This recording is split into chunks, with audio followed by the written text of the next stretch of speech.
Good evening, folks. How is everyone today?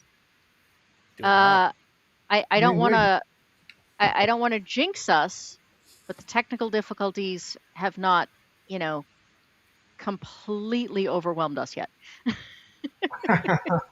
We have to They're make these jokes. still We have to make tired. these jokes for a racer's sake because he hates EV Mux. He blames all things on EV Mux, and we love a racer. This is my first time using it, so you're giving me my first impression of it. Mhm. So honestly, in the grand scheme of things, it's not a terrible program. It did, however, do a racer very dirty the first time he ever tried to appear on it. So they now have a war. All right. So welcome to everyone. We have kind of an interesting week this week. Unintentionally, I have back to back planned for us to talk about the anatomy of horror and break down what makes good horror and how we define it. And then tomorrow is my interview with Robert Schwab. I did not intentionally put those back to back, it was just sheer happenstance. But it makes for a very exciting horror filled week that probably should have been on Halloween. I want to thank my panelists for being here, especially Darren, who filled in at the last minute. Those of No you who problem. have seen him before, Barlow Keep was due to be back on the channel tonight. Unfortunately, he had some family stuff at the last minute, and Darren was kind enough to fill in. So we are, as always, going to start with introductions. So just 3 or 4 lines for us.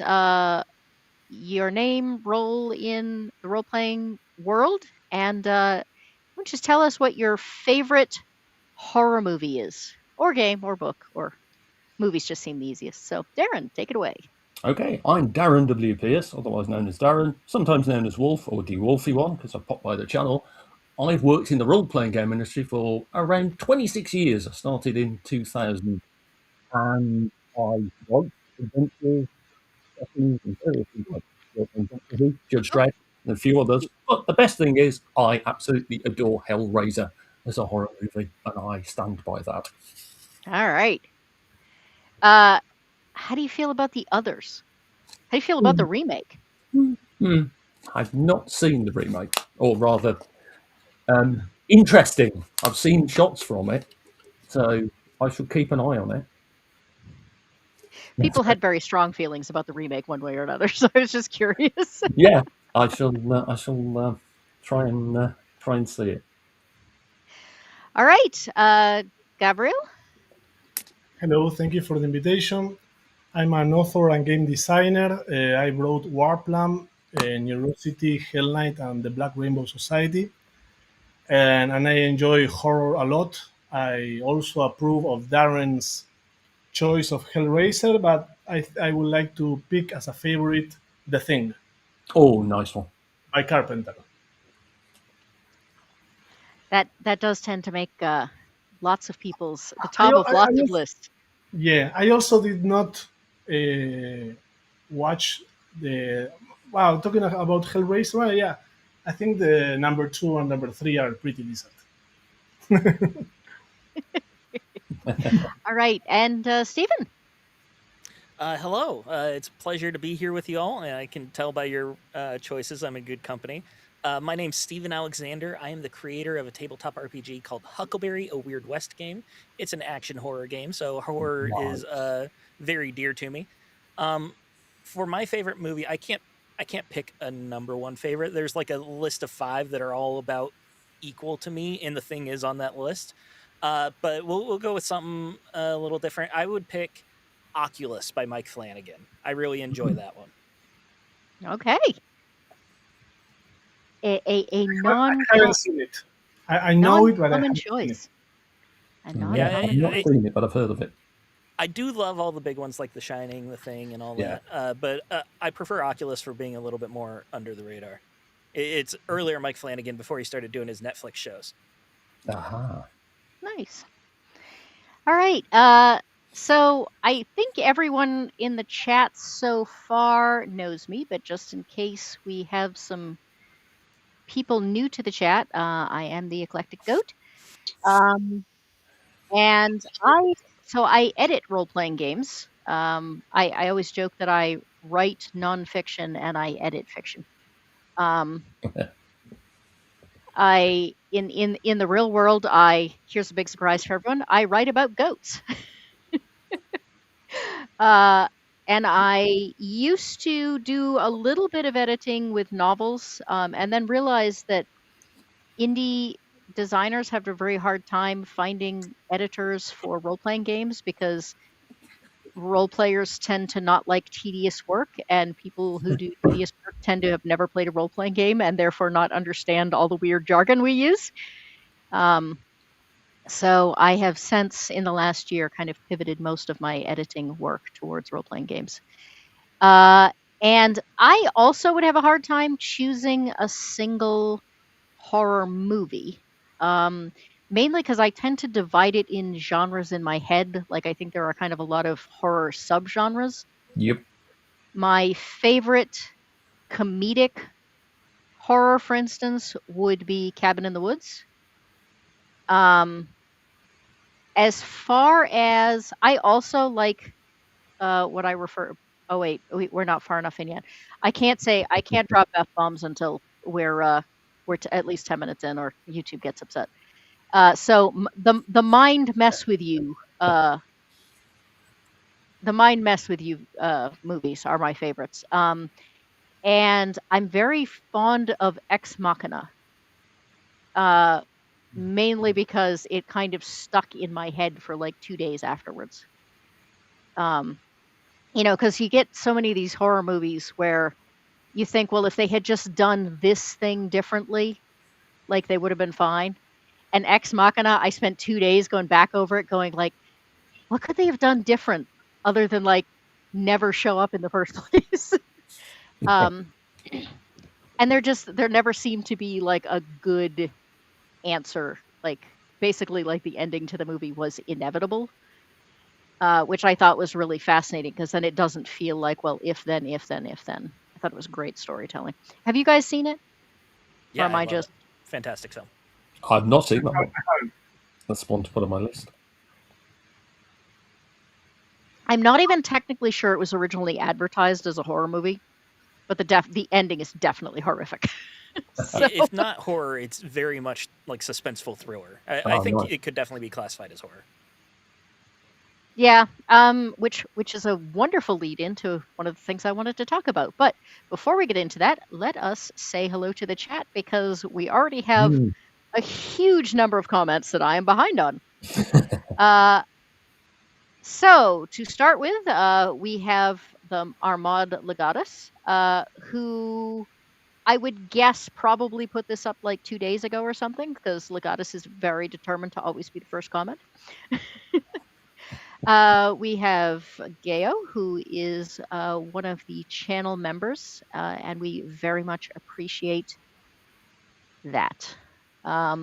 Just a quick reminder that YouTube did finally see fit to monetize me, so memberships are open, and you get to play with all the stickers like Gayo does. And we have Ben, who also has the star, because Ben is a star. My mouse is being very difficult today. It does not want to actually scroll down. My office is not heated with the same source as the rest of the house, and I forgot to turn it on. It apparently is cold enough in here that my mouse does not want to work. Honey Amazon is here. And as predicted, Eraser is booing EB-Bucks. The true horror. Jacob, welcome. If I can manage to keep myself going and upright after this, I will be on Jacob's panel for... Oh, no, I'm sorry. That's tomorrow. If I can keep myself... See? I obviously can't. Tomorrow, he is doing The Ghost in the Darkness. Another great movie that could be classified as a horror in a certain kind of way. As your GM, I haven't seen you in a while. Welcome. Hellraiser 5 is good. Hellraiser 8 has an interesting cast. I didn't even realize that we were up to 8 at this point. Um, Mind blown. yeah, I know. Like, it gets to the point where you just kind of lose track. Yeah. Like, why do we even have numbers anymore? I can't count that high. Yeah, I wouldn't be able to pick out Hellraiser 5 from 4 or 6 and so on. Matt, welcome. I don't know which one of you is referencing, but Matt likes one of you at least already.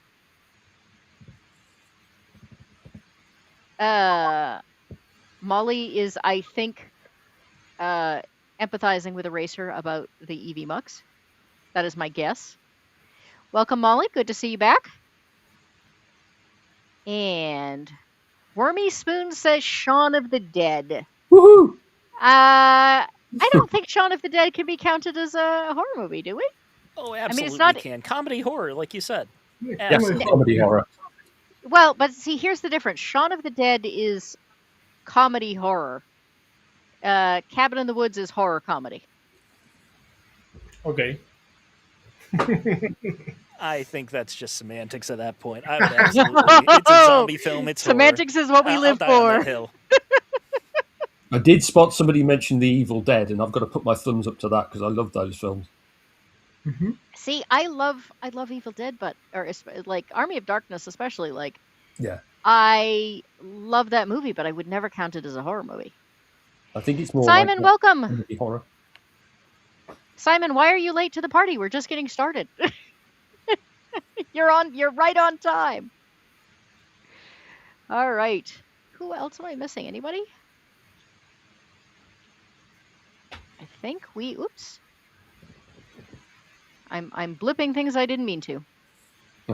Waiting for them to find a replacement to Pinhead that hits the same. A lot of the new films have been letdowns. No tears. It's a waste. I agree. Yeah. of the ring. Molly says, I blame Evil Dead for my love of horror. Yayo says Friday the 13th is... Very good, yeah. Simon says I got notification at half an hour. Okay, so Eraser doesn't get notifications until like I've been streaming for an hour, and Simon gets them a half an hour early. Yeah, Matt, I would say Army of Darkness is like almost a more comedy action than comedy horror. It just happens to have skeletons. And Hanayama-san is showing off, as always, by throwing out movies no one's ever heard of. The original Japanese version of The Grudge. I'd actually heard of you.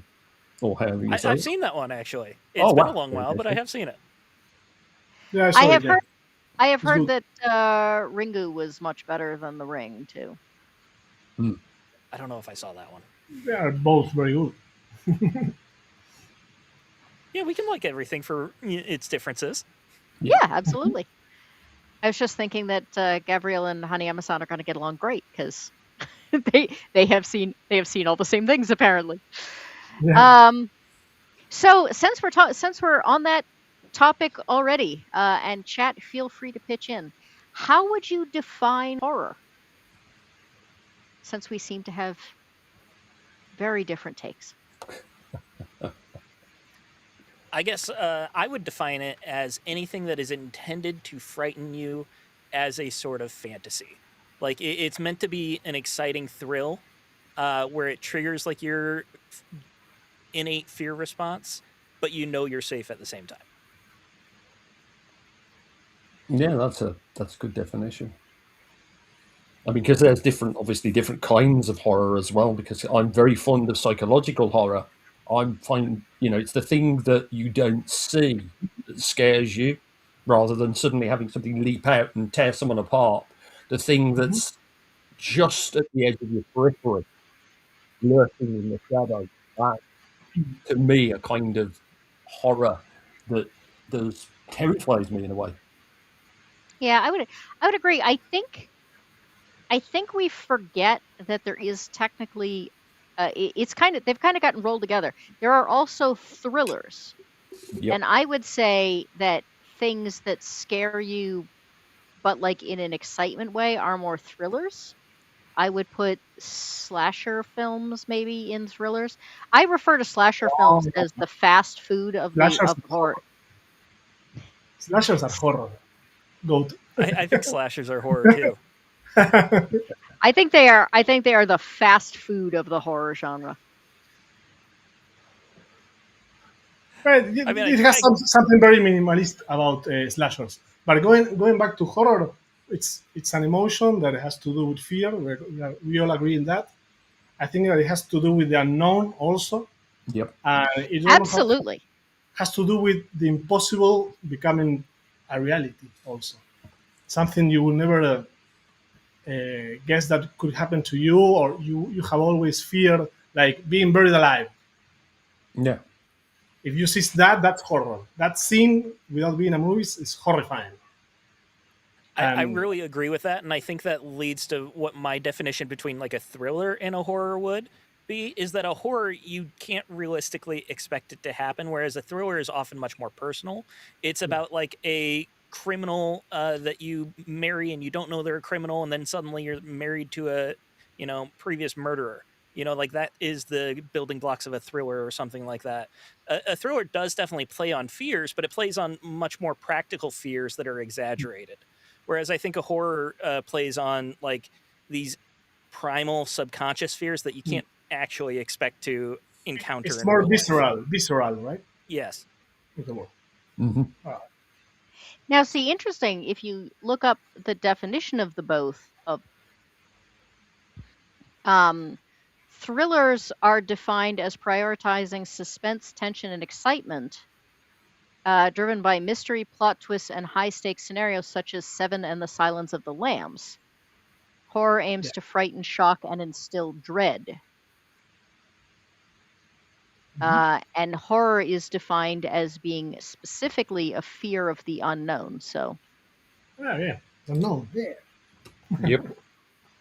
well, it's just Are we interesting. I'm keeping not track sure. of like gold stars? Like who gets the right definition here? Oh no! I just One I gold think star to Gabriel. I just think it's an interesting. I just think it's an interesting topic because I mean, It is. most people do consider slashers to be horror. Yeah. But I don't. I think that most, not all, but I think most slashers, especially these days, really play on grossing people out, not necessarily actually making them afraid. So if you go back, out of all of the kind of long-term traditional horror series, I may be the only person that likes Nightmare on Elm Street the best. I like it a lot. I enjoy it. Definitely on the top 5. Yeah, I like the Nightmare. Well, on Elm most Street, people tend to right? like Friday the 13th or Halloween better, but I enjoy that one. And if you look at the first one, when Freddy first makes an appearance, they make a point to keep him in shadow as much as Yeah. possible.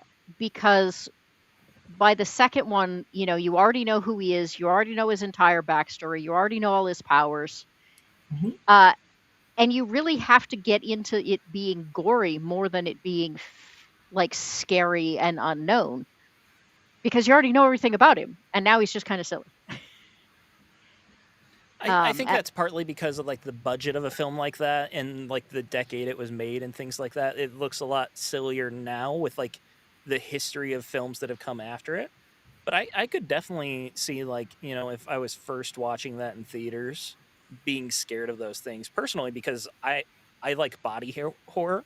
And like that kind of like gross out stuff actually does like scare me, because then I start thinking like, oh no, my eye is being cut, and that just immediately makes me start cringing, wherever body parts being hit or whatever. So I don't think that would necessarily mean it's not qualified as horror or makes it less than.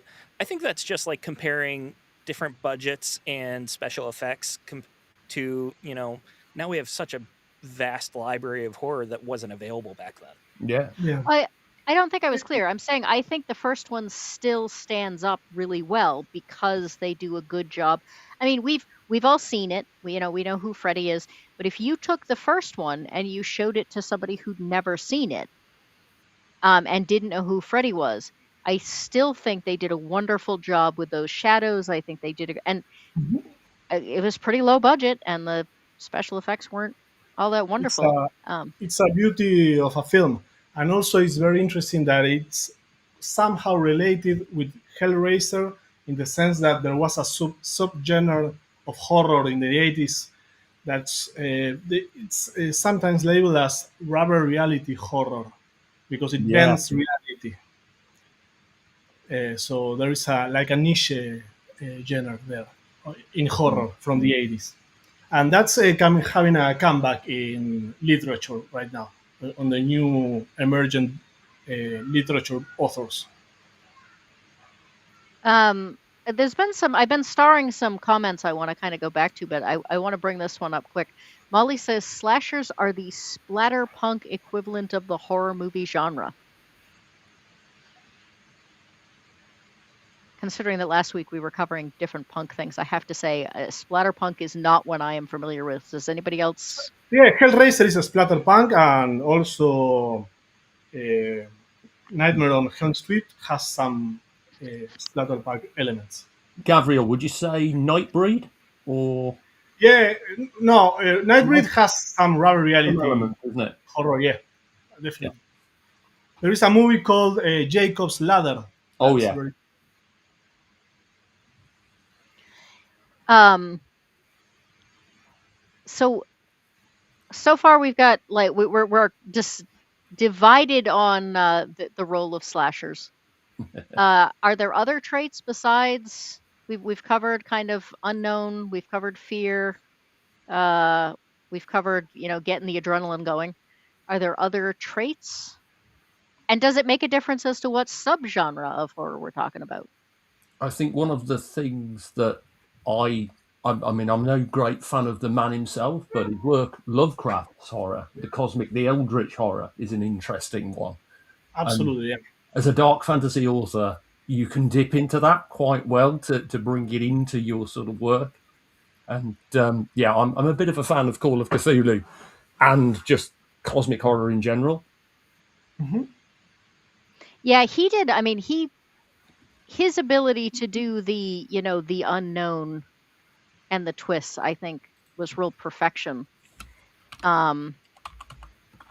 I do think that some of the people who kind of came after him, he gave kind of these vague descriptions of what Cthulhu looked like, and everybody's been trying to like paint its sense. And Yeah. now, everyone has this idea of what Cthulhu looks like, and they make plushie dolls about him.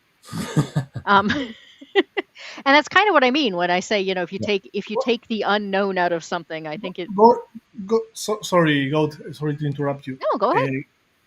Going back to Lovecraft, there is to me, in my opinion, the best Lovecraft movies In the Mouth of Madness. Yeah. And In the Mouth of Madness has a lot of rubber reality horror elements also as well. How Yeah, I reality agree with that, Gabriel. starts. 100%. Yeah. And it's incredible. That movie is amazing. Yeah, it's a good movie. As for other elements of the horror genre itself, I think a requirement for horror is to have a pessimistic worldview. Like things will not work out in the end. Like there may be a final girl that survives, but her life is completely traumatized and changed. Like no one And she's really going to die in the wins. sequel. Yeah, no one wins in horror. Even if you do survive, it's still a tragedy of some sort. Whereas a thriller, there can be a winner. Like it might still be a traumatic experience, but on the other side, there can be hope. Like, okay, my life is going to be better from this point on. Mm-hmm. Yeah, we did not speak of the Halloween series for slashers, which are also quite decent. Yeah, I think Also, Carpenter, no? Carpenter was right. I think the big slashers are what? Halloween, Friday the 13th, A Nightmare on Elm Street, and Scream. Would those be the Scream did a wonderful job of kind of starting in the out 90s, as a revival. Yeah. starting out as a parody and then becoming kind of a thing in and of itself. So we have slashers, we have psychological horror, we have comedic horror, however you define that. Do we have other genres? Body horror, as Steven mentioned, is also Oh, yeah, body horror. You're right. It's all thing, yeah. Does that The count? Lovecraftian thing is horror is its definitely own about genre at body this horror. point. Yeah. I mean, Lovecraftian is definitely like one of those subgenres. Well, I I was going think to honestly, ask. there's too many genres to name them all. Yeah. Well, I'm just trying to hit the big ones. I was trying to decide whether or not Lovecraft counts as cosmic horror or if it's its own thing. I think they're kind of Eldritch, synonymous. cosmic. I mean, cosmic can also be inspired by Lovecraft, but doesn't tend to feature Cthulhu. It has elements of it, things that disturb the mind, drive you into almost the mouth of madness. But existential horror as well. That's a good one. Yeah. Well, we did not talk about Event Horizon also, which Yeah, is yeah. I was great thinking. movie, and that's I was, sci-fi horror, and it's perfect in that sense. yeah. And it's pretty Lovecraftian or something. Yeah, I It was has thinking something going it's on. cosmic. It's definitely cosmic slash eldritch horror. With a little bit of survival horror as well. Yeah. Great movie. Yeah, Great movie. I think there are some that it's really kind of hard. The crossover is so gray it would be hard to place it into one category or another. Ooh, I like that Um, question from Legatus. how does cosmic horror differ from supernatural horror? That is a good one. Supernatural horror, I mean, the way I look at it is that supernatural horror is that thing I mentioned earlier about the shadow thing or the weird movement that, a doll turns its head, things like that, a possessed item. Cosmic horror is the thing that appears in the sky overshadowing the city that drives everybody in the city to an almost rabid madness. It's that it takes your perception, it breaks the reality and brings you to move. That's the cosmic horror. It's almost like the greatest alien intelligence, but not aliens as you think of aliens. It's something very, very, very disturbing beyond your sort of mortal mind to comprehend. Darren, just so you know, every once in a while you're getting a little muffled for a short period. Oh, I that don't know might what. be. Yeah, there is a bit of weirdness going on with my connection, I think. How's that? Is that better? Well, it's hard to say because you'll be fine, and then it'll just be a few words, and then you'll be back again. So, It's dropping. Wormy says supernatural has religious connotations for them. Yeah, it can Yeah, be. I agree. The Exorcist? As your I would GM say that says, supernatural horror is like an umbrella genre that has a lot of different subgenres underneath it. Yeah. Exorcism it would be a type of supernatural horror. I think cosmic horror is honestly a type of supernatural horror as well. I think folk horror is a type of supernatural horror, which could be argued to be religious, but not always. I think for me personally, supernatural horror is a very big umbrella that has a lot of different things in it. okay, so you wouldn't make it one of the subgenres. You'd make it I don't know, stage two genre instead of a stage I think 3. genres are just a bit of a trap in my mind anyways, because I don't like confining something to a single genre. Like we talked about Event Horizon. There's a lot of different genres that pulls from, and it makes, overall I'd call it sci-fi horror just to be brief to, explain the basic premise of to someone. But it has a lot that it draws from. So just saying sci-fi horror kind of like, pulls away from that, because The Thing is sci-fi horror too, and that's a very different movie than Event Horizon. So I think genres for me personally are always something that I'm going to be nitpicky about, because nothing falls neatly into one. Yeah, especially since I wouldn't categorize The Thing as sci-fi horror. I would just categorize I would categorize it as straight horror. That's the biggest genre I up above. That's the biggest umbrella for me. And then supernatural is a smaller umbrella under horror. I mean, probably body horror if I was going to put it into a subgenre. I don't think there's enough sci-fi-esqueness to it for me to make it a. I would argue the alien and the spaceship makes it sci-fi. Yeah. Yeah, but they're there for like 5 minutes, and then you could easily have done the exact same movie with, like the X-Files did with, a weird parasite in the snow. 5 minutes of a spaceship for me doesn't. it doesn't play a significant role to the main story. Anyway, I did want to. Significant role in Alien is the confinement. I think I'm sorry, say that again. the confinement, being in a closed space, like the ship, and in the middle of the space. I mean, the tagline is, in horror in space, nobody can hear you scream Oh, of Alien. Alien. And so Yeah, and space is very that's important. actually a great one too, because uh, Alien is usually defined as a horror movie, while Aliens, despite Yeah. having a very similar background, is defined as an action movie. Action So it's kind horror, of I would interesting. say. Action horror, yeah. As There's your GM definitely says, scary parts in that. Yeah. Oh, sorry. well, yeah, but I would say that's true of a lot of action movies in general. As your GM says, cosmic is the sudden realization of personal insignificance, which I thought was great. Yeah, I like that. Yeah, I mean, I think so.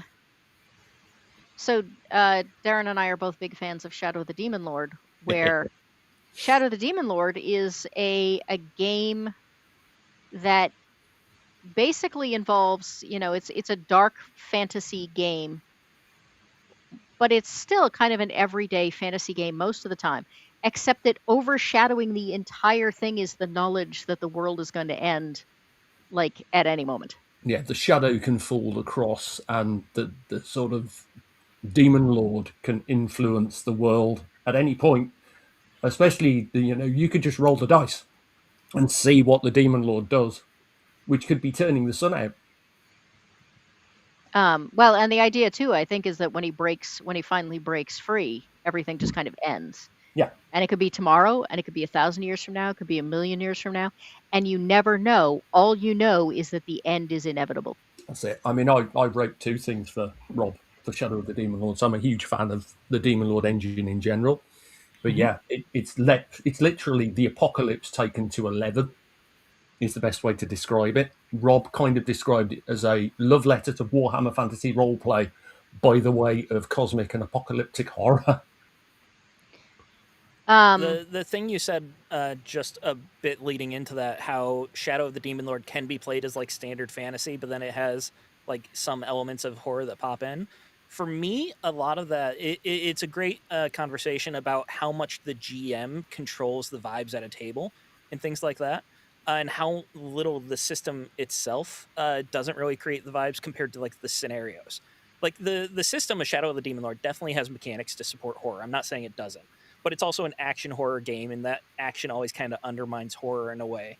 But the scenarios themselves are often dripping with horror. Like there's a lot of creepy stuff in those scenarios that I absolutely love. I've only played a few of them, but I've read almost all of them because I find them so inspiring. Have And I you think read, Steve, Best Left Buried?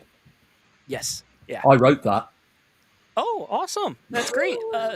My friend is a big fan of it, and he Oh, keeps telling me that we need to play it. It's on our list to do. um, so you said earlier that you considered, Stephen, that you considered horror to be kind of excitement and scary, but you still, you're safe. And I think, kind of rolling it into games, there's a lot of that um, belief nowadays. A lot of people will say, "Well, I don't want horror movies that are actually scary. I just want the occasional jump scare, but I want to be able to giggle." There are a lot of people that say, "Well, I'm going to play a horror game, but here are the things you're not allowed to put in the horror game because they'll upset me too much." I tell people, if I'm running a horror game, if I haven't disturbed and upset you by the end of the game, I haven't done my job, and it's not a good horror game. yeah. My brief from Rob for Best Left Buried was make it weird, make it twisted, make it the worst and nastiest thing you've ever written. And I went, okay, I'll do this. I also wrote this for him as well, which is you can see where my mind is. You're muffled now, Darren. Okay, how about that? Yeah, No. there you go. Yeah, better. Excellent. So yeah, I wrote Dis for him as well, and that's pretty twisted, which is the City of Chains. Yeah, along those lines of like what he told you, I have recently ventured into hiring freelancers to write scenarios for my game, and like that's how I have to start. Like just Yeah. think of the horror first, put as much creepy stuff in there. We can always tone it Nice. down. The GM can always tone it down too. And we do put like a content warning at the beginning of our scenarios too. So people like, if they do have something like traumatic that triggers them, they can see from the first page this won't be for them. But I think you have to really start hard on the horror with scenarios, especially because that's going to set the vibes for the rest of the adventure. Yeah, absolutely. Eraser made a comment about atmospheric horror is where it's at. Which is interesting because I think of there being a horror atmosphere. I'm not sure I've ever considered atmospheric horror. Eraser, do you care to clarify, or does anyone on the panel have a... Yeah. I think atmospheric horror is just the vibes of horror. Like it creates a very tense atmosphere of horror. But I think the way it can do that, like I said, I think all genres blend. There's a lot of different ways that can create a heavy atmosphere of horror. Yeah. Since this is one of the big topics recently, I don't want any spoilers because life happened and I haven't gotten to see it yet. But Iron Lung did well with cosmic horror. I have heard that the atmosphere in that manages to be beautifully claustrophobic and dark. And that people who started out thinking this is really boring in the first half, I saw a review. It said, I thought it was kind of slow and boring in the first half, and by the second half, I really wished we'd go back to the to the slow and boring. But sorry, say again. I only saw the trailer, but it looked interesting. Yeah, same here. Yeah. It was only supposed to be in like 40 or 50 theaters worldwide, and then it just kind of exploded. So it's been trickling in places since. But yeah. So Wormy Spoons mentions Event Horizon, but then says asked about Cube. Cube, yeah. Oh yeah. I am not would familiar. say both of those are sci-fi horror, but Cube especially like gets into like body horror and also a bit of like torture porn, kind of like Saw in sci-fi in that kind of way. So I would say both of them, like at their core, are sci-fi horror, but then they have a lot of different elements that contribute. Which one was the Hypercube? Was that 2 or 3? Yeah. That was Cube 3, I think, because it was Cube to the third. I could be, maybe it was Square. Yeah. Because that's definitely like a more sci-fi take on what the Hypercube, because it's a far more advanced version. Mm-hmm. What would you consider something like Battle Royale? Or 28 Days Later? Or, 28 Days Later obviously kind of falls in the zombie genre. Yeah, it goes into the zombies, doesn't it? Well, it does, but then by the end, it's, the whole, like, the people are worse than the zombies. Yeah. It's sort of the whole trope of, like, people can be the worst monsters. That's kind of like in The Walking Dead as well. Yeah, it's kind of like in Doomsday. I was thinking, so I did a video on movies that wanted to be Battle Royale, and they frequently leaned heavier on horror than Battle Royale did, like more blatantly, just because I think it's really hard to get that kind of atmosphere without having children murdering each other, which other movies were not willing to do. Has anybody seen Sphere? Yes, Sphere, the sci-fi. Yeah. I read the book. Thriller, isn't it? The Michael Crichton one? Sorry, not the Michael Crichton. Actually, is it? Oh shoot! Hang on a second. It might not be called Sphere. It might be called Circle. Sorry, it's Circle. Sphere that's where the people are all voting, right? Yes. Yes, I have seen that. That one I would say is psychological. But it's also interesting again in the way that it gets. It kind of pits people against each other. I find it sort of fascinating that we have all these subgenres, but there's not a great subgenre for making people kill each other, other than a battle royale type movie. Yeah, that is the closest to get to a subgenre is movies that want to be battle royale. Which gives you an idea of how much an impact battle royale had, which is interesting because it was not the first movie to do that. I can't remember the name of it, but there was a terrible, terrible movie with Ice-T in it. That is a guy who brings a whole bunch of mobsters together into an empty prison, gives them a bunch of weapons, and says, "I'll give $5 million to the last 2 people standing."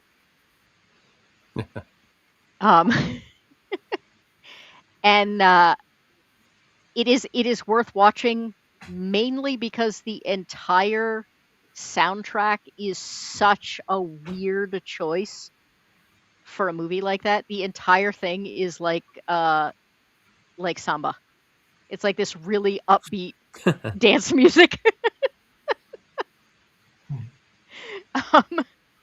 I think I'm a little out of my element here because I haven't seen Battle Royale or this one that you're talking about. I do understand the like, don't worry, no one has seen that itself, movie. But nobody has seen that movie. I think it absolutely bombed.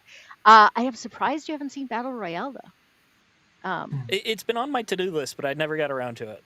Yeah, it's kind of like with me. I know of it. I know certain things about it, but I've never seen it because it's been sitting there. Oh, yeah, and then something else comes along, and it's like, oh, I'll watch that instead. Yeah, when it's an older movie and I'm already a couple decades behind, it's not as high on the list for me to catch up with it. It's there is the regular version, and then there's like the anniversary version. I would suggest watching the original version first. The anniversary version has some stuff that I think will just feel like filler if you haven't already seen the original one. I think the original one is tighter. Good to know. So, in other news, since we are all game people, and you guys have written horror games, Matt Funkel wants to know, I wonder if it's easy to do a horror game. Now, Matt, the question is, you're talking about writing one or playing one? Goat, you're starting to sound a little muffled too. Yeah. Am I? Yes. For a second. There, you just came back. Yeah. All right. I noticed that. Well, we will let Eraser start complaining about EV Mux again then. EV Mux. Curse EV Mux. As your GM says, circle. It's like sphere, but a tad two-dimensional. And tends to go round and round and round. DZ, welcome. Glad to have you here. People Worse Than Zombies comes up in a lot of other zombie franchises and movies, though. It does. But I also think that it comes up in movies that are not zombie movies. I mean, one of the psychological background for finding undead movies terrifying in general is because it's about our humanity being stripped away from us against our will. And you get that added in because it's like, well, your humanity can be stripped away from you against your will, or you can, just give it up when society collapses. Yeah.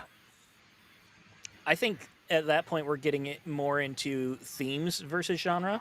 Yeah. Like you can have a story that has absolutely. a theme of people are worse than this challenge or this, whatever threat is.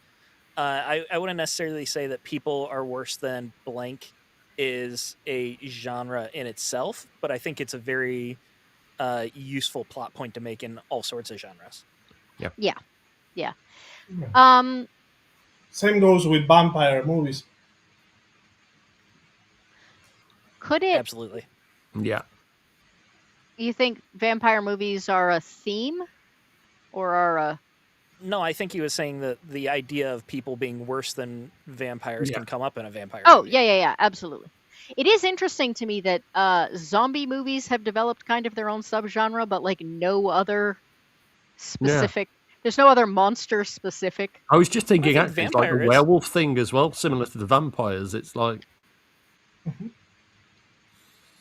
Welcome to Mr. Hunter, who says that He's also having issues because his phone's cutting out. Maybe it's just in the atmosphere. Maybe, yeah. We have Zombies Eat Duck. Okay. Welcome. I do not know that name, but I love it. I Yep. think I have seen them once in this chat before, and I absolutely love that name. Sounds like we got Goofus, an expert on the genre right there. Goofus, thank you very much for the donation. How do you feel about goats in horror, chat? They can be terrifying. I mean, Actually, Black they Phillip can. and the Witch, that, Yeah. you know, that was terrifying. You think of the sort of connotations of the goat and black magic. Black Billy, was it, no? Was it called Black Billy? Black Phillip, yeah. Black Phillip. Goats are maligned. Has anyone seen, this is kind of comedic horror again,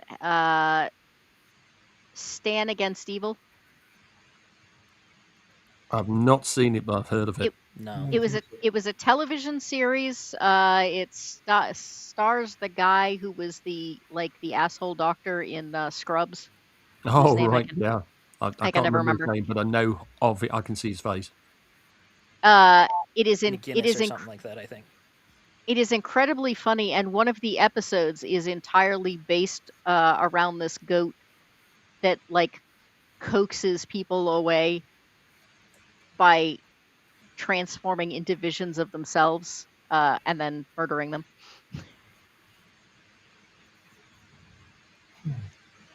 Usually with horn goring. Yep. Is that stereotypical goat behavior? My goats are all much better behaved than that. All these people that allow their goats to, go around headbutting people rudely. That's the human's fault.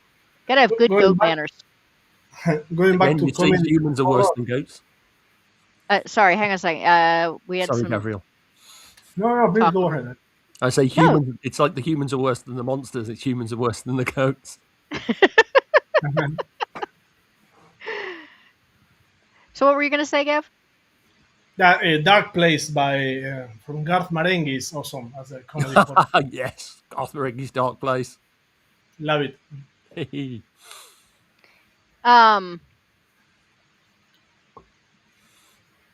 Eraser. What did EV Mux have to do with Carnival? I've totally lost track of that one.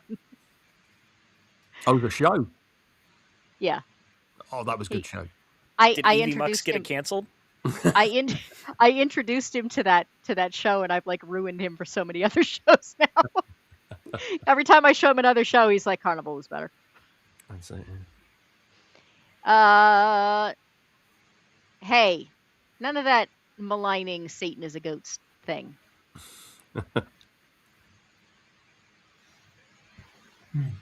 Another genre we are missing is Giallo, the Italian horror. Dario Argento. It's quite important, at least for me. yeah. It's also Yeah. sometimes related with slasher, but depends. Yeah, Suspiria is I need to Suspiria's watch great. more of it. I have been told that my my horror intake is lacking because I haven't seen enough of that. What makes it different, do you think, than kind of all the ones we've been talking about? What makes it its own thing? it has a very dreamy atmosphere, and the colors are very.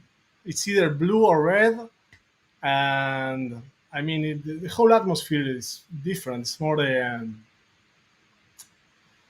don't know. It's like it feels Italian. It doesn't feel Hollywood. It feels like something else. No, for me. Yeah. Yeah, I'd say different it's similar to like spaghetti western versus western. Like Yeah. they just have a whole different vibe to them. I really do love Argento though. We played a Delta Green campaign, my friends and I, and it was heavily inspired by the Three Mothers trilogy towards the end, and it was just a blast, like being able to soak up those vibes. Nice. It's awesome. So when you're writing a horror campaign, thinking about all of these things, this is kind of one of the reasons I was trying to establish genres a little bit, because I think that it's easier to kind of define something in your head when you've broken it down into its pieces a little bit, but maybe that's just the way my over analytical brain works. Where do you start when you're writing a horror game? Like where does that thought process begin in your head? Are you talking specifically system or like campaign? Like the Um, actual narrative? I guess it depends on how you write. I mean, I think there are some people that probably start in one space and some people who start in another. Yeah. I mean, if I look at Best Left Buried for Shadow of the Demon Lord, where I started that was, what if Baba Yaga, but in Shadow of the Demon Lord, and she requires a particular resource to stop this tide of undead, but the resource is going to make most people go, what? Oop, you have muffled again. She requires Okay. a resource, and then we missed everything after Okay, that. so the resource is going to make you go, what? Raise your eyebrows, and potentially it could disturb a few people. I mean, as far as I'm concerned, that's the whole purpose of And that of the was adventure. when I actually am I allowed to drop an F bomb yet? Because this is Rob's actual reaction to when I sent him the pitch for it. We are well over the 10-minute We're mark. well over, yeah. So I sent him the pitch for Best Left Buried, and his reply was, "Fuck yes."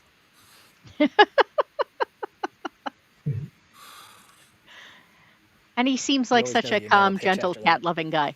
Oh yeah, he's a lovely guy, but he does very much have a couple of words when he really likes something.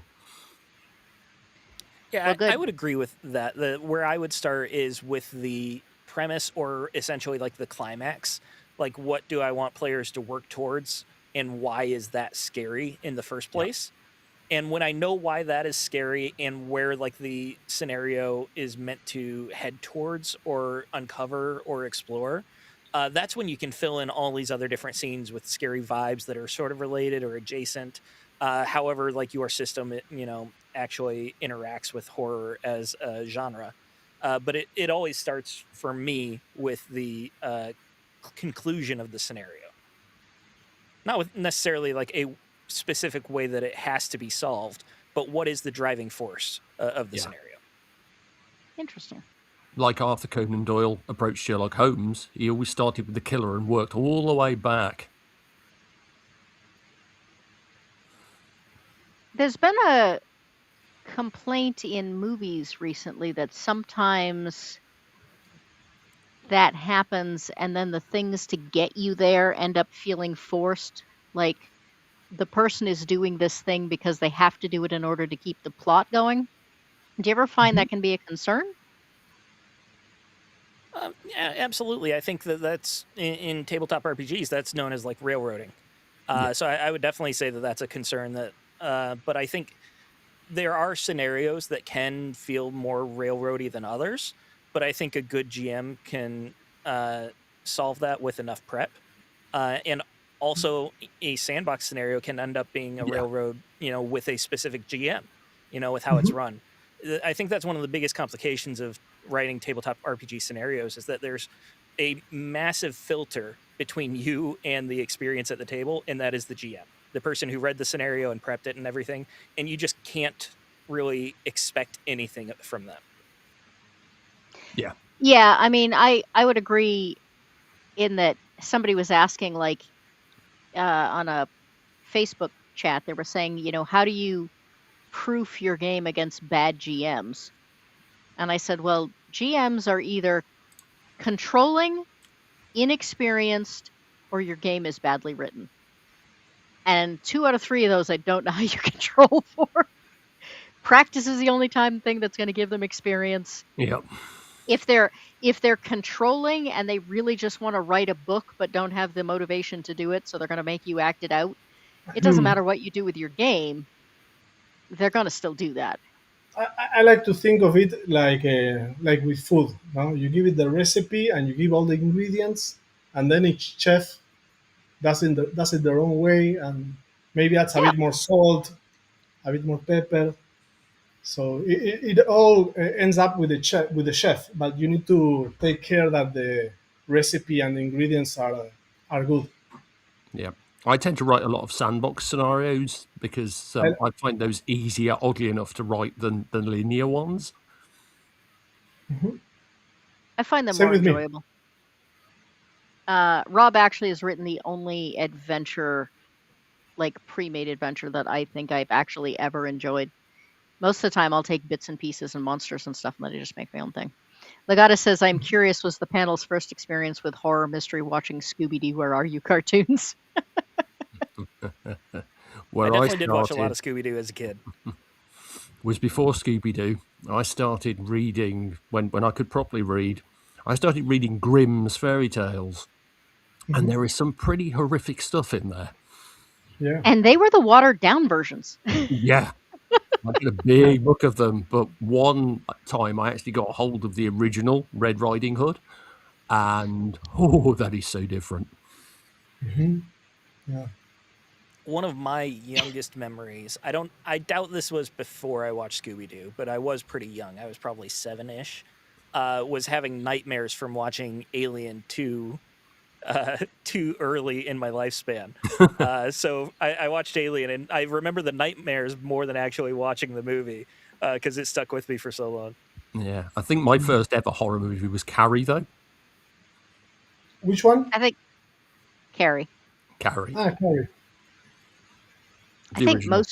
I think most of our generation watched things far too young. There was no such thing as PG-13, and Yeah. PG movies were pretty intense. So, Mhm.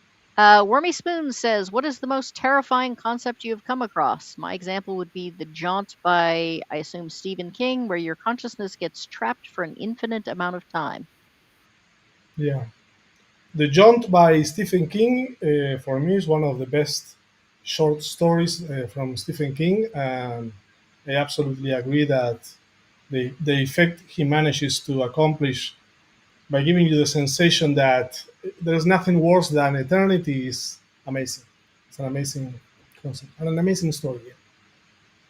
Yeah, I could agree with that. It's like again, it's almost like the Twilight Zone. The guy who has the library to read and then loses his glasses. You've got an eternity of books, but you can't read them now. The Yeah. uh, the Jaunt Yeah. sounds like it would fall firmly under that cosmic horror thing that we were trying to define earlier. Yeah. The Jaunt is pretty much it's a space traveling technology, and there is a kid that does not take the sleeping gas, so he Yeah, jumps space and stays on a indefinite amount of time with his consciousness active. yeah, That's the premise. Uh, Welcomed. I'm probably going to butcher this, but I'm going to assume it is pronounced Vel. If I'm wrong, please try and correct me.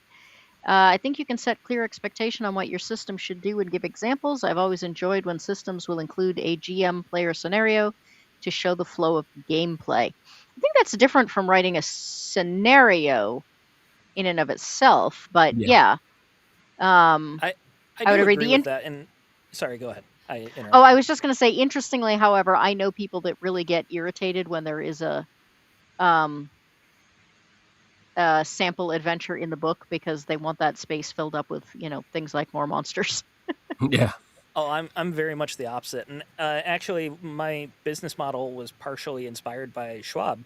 I saw an interview with him where he talked about how he just creates so many scenarios for his games, because he said, I want people to play my games, and if there's a lot of scenarios for them, people will find it much easier to play those games. yeah, So I think pre-published scenarios are so valuable for a system because they guide you through, the story beats that, you can expect to do.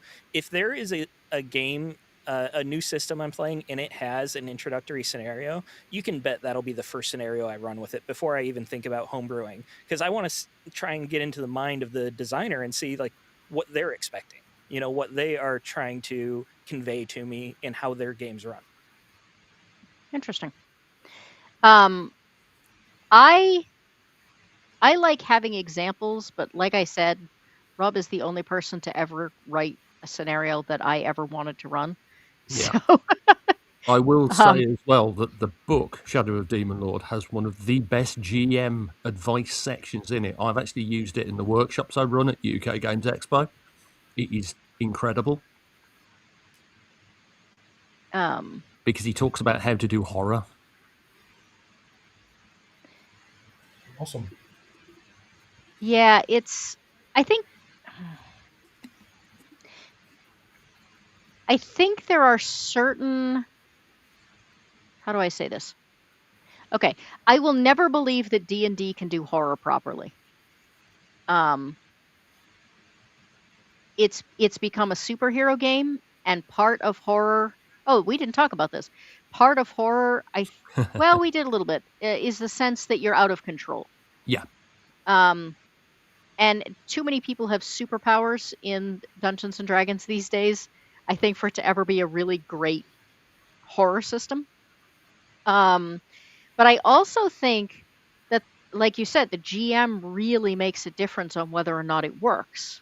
I think I have a certain artistic way of describing things that kind of makes everybody get the creepy crawlies and goosebumps. On the other hand, uh, if I were like a more giggly, girly type, I think it would be real hard for me to pull off running a horror game. Unless it was a whole lot of me just going, "Come play with me."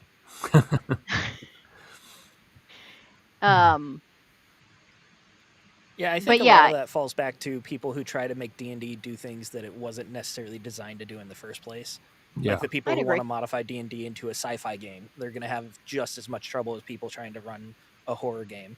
I think it's a little bit more misleading for D&D's case because they have Curse of Strahd, which is, I think, a fantastic scenario, but it's meant to be horror, and D&D doesn't necessarily pull that off the best. Yeah. But then I think with a GM, you can still absolutely have scary moments in like Curse of Strahd. I've run Curse of Strahd, and it was a big hit with my players.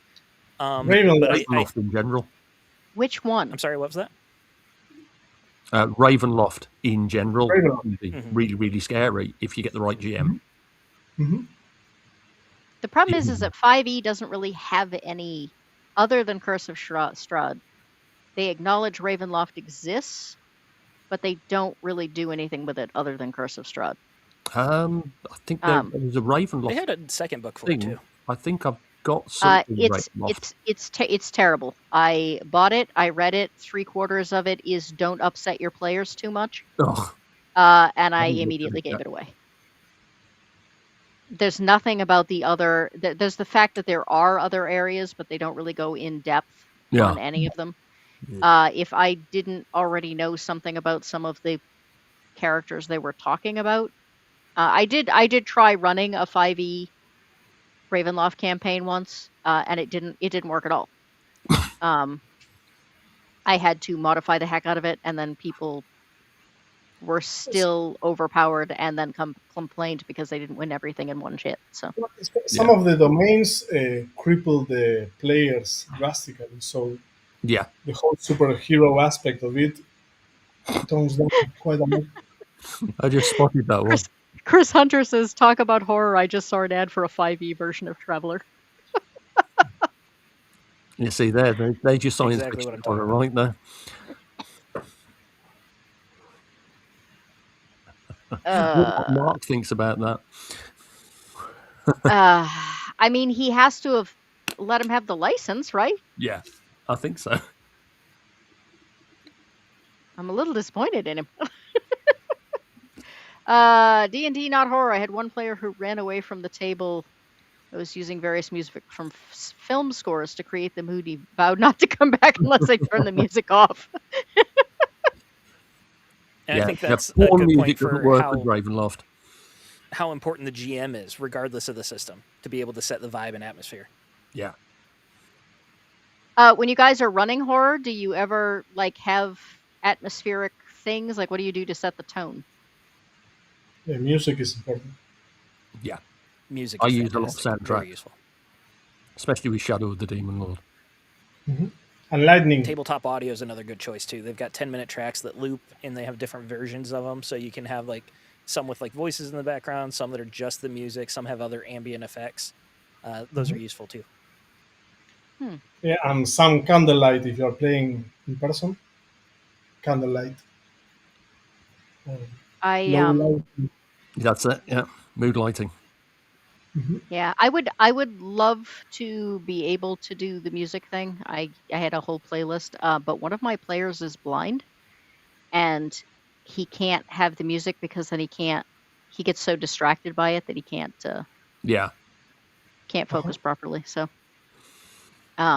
which was not something I thought of until he pointed it out to me. Um, he's like, my hearing is what's keeping me grounded, and if you take that away because you've got stuff playing. Goofus says, any advice for keeping supernatural horror secret and mysterious in a contemporary setting where cameras are very common? That's a good point. Yeah. I If you're always doing like a love modern day horror. Ma- I always love supernatural horror where technology does not work well with it. Yeah. Same. Or like the supernatural forces can change the technology. So like you might get a phone call from your mother saying, "Oh no, I'm in trouble," but then you call your mother back and she's like, "What's going on? What do you trust there?"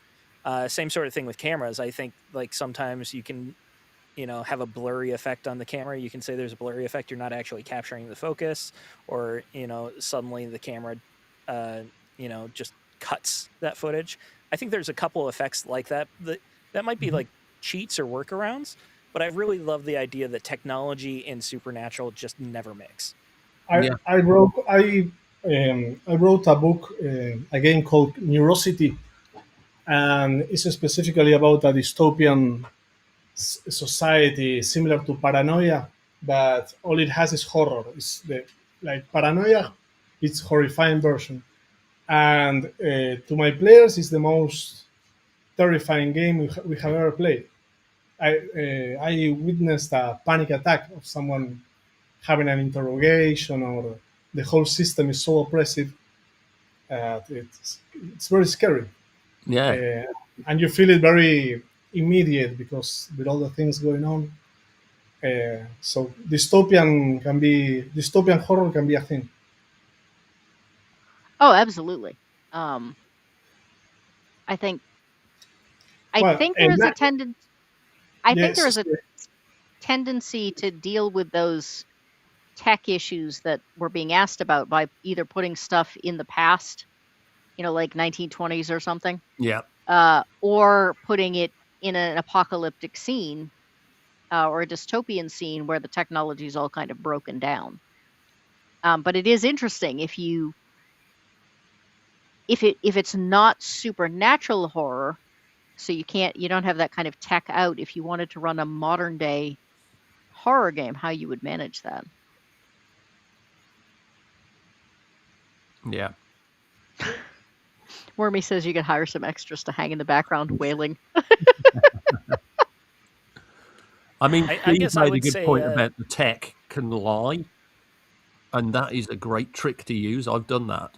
And I've also done it and combined it with actually sending a phone call to one of my players on their mobile phone while there was a really spooky scene going on. Their phone rings and they nearly jumped out of their seat because they weren't expecting it. But in character, their phone rang as well. And when they answered it, all they got was static until they dug deeper into the static and heard some very strange, disturbing stuff in the background.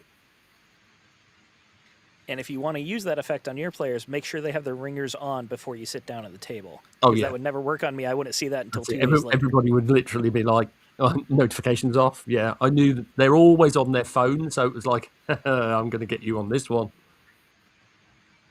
Well, I suppose that would be a better way to deal with people being on their phone during the game than Yeah. than my just saying, yeah, we're just not doing electronics on Saturdays while we're Turn playing. your phone off now. Um,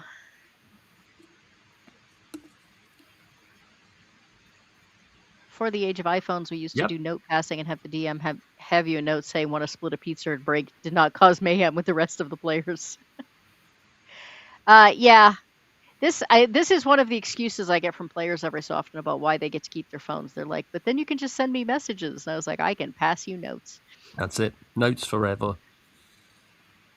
Well, and the notes are great because they do have that psychological effect of everyone seeing that note That's it. go to someone. What did you just send to him? I'm not telling you. What's really great is if you have one player that you can just keep sending like notes back and forth. Just like send them a note that says, draw a smiley face and hand this back to me. That's it. And you can make people paranoid. Because it's very much like Lovecraft.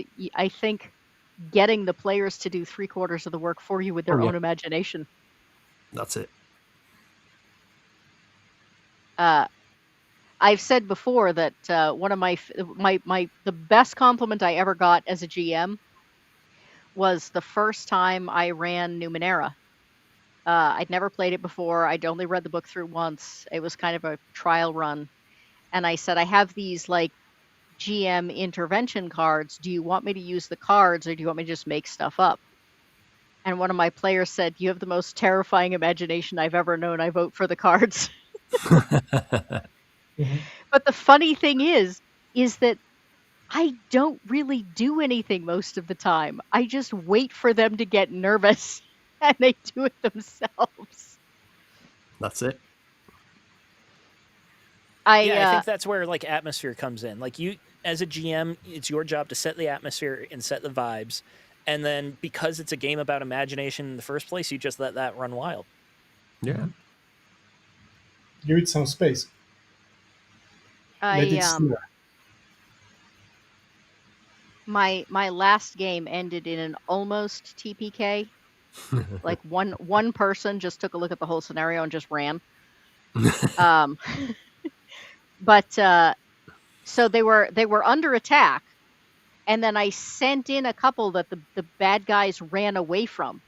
And in my mind, I was like, oh, this should make it very clear that like the bad guys are running away from these two. They immediately attacked the two.